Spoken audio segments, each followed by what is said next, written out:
అమ్మ నీకు దెబ్బ ఎలా తగిలిందని అడిగినప్పుడు నేను కొట్టానని ఎందుకు చెప్పలేదు? అబద్ధం చెప్పానని అనుకుంటుంది నాన్న.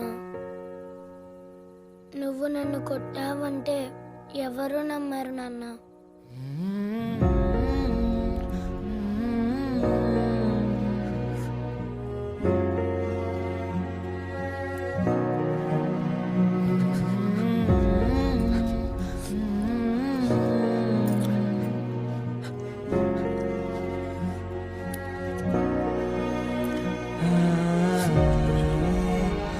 సరే నువ్వు ఇంటికి వెళ్ళు. త్వరగా వచ్చాయి నాన్న.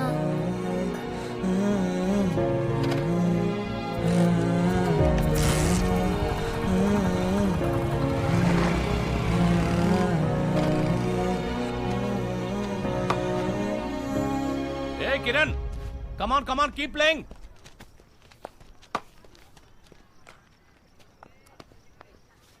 నా మీదే అరుస్తావా నువ్వు? ముందైతే గ్రౌండ్ చుట్టూ 10 రౌండ్స్ పరిగెత్తించేవాడిని.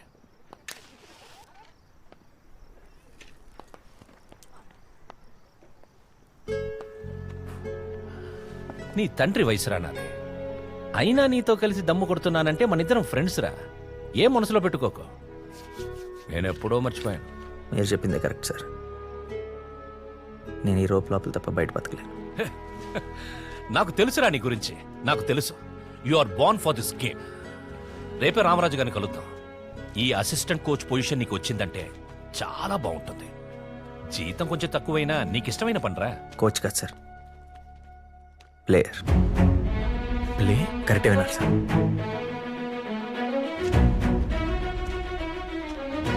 నేను మళ్ళీ ఆడాలి. ఇండియన్ టీంకి ఆడాలి.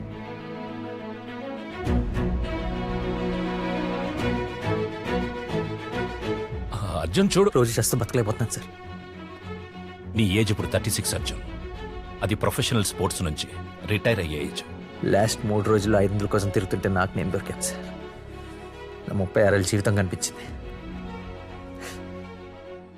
నేనేంటన్నది నాకు ఇన్ని రోజులు అర్థం కాకపోయినా ఈ 3 రోజుల్లో అర్థమైంది. వద్దు సార్, నాకు ఈ లైఫ్ వద్దు. నీ కాడాలని ఇక్కడున్నా ఫిజికల్గా కంపీట్ చేయలేవు అర్జున్. నా లైఫ్ అంతా నేను ఏదో చేసేస్తాను, ఏదో అయిపోతానని నాకన్నా ఎక్కువగా నమ్మిన వాళ్ళందరినీ డిసప్పాయింట్ చేస్తూనే ఉన్నాను సార్. మిమ్మల్ని, సారాని, ఫ్రెండ్స్ని, అందరినీ.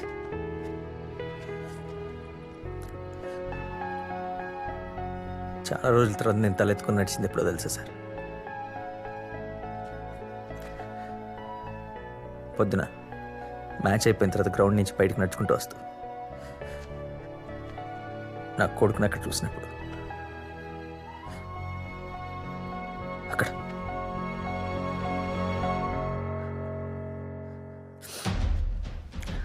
ఏం చేయమన్నా చేస్తాను సార్, కానీ మళ్ళీ తలదించుకోలేదు.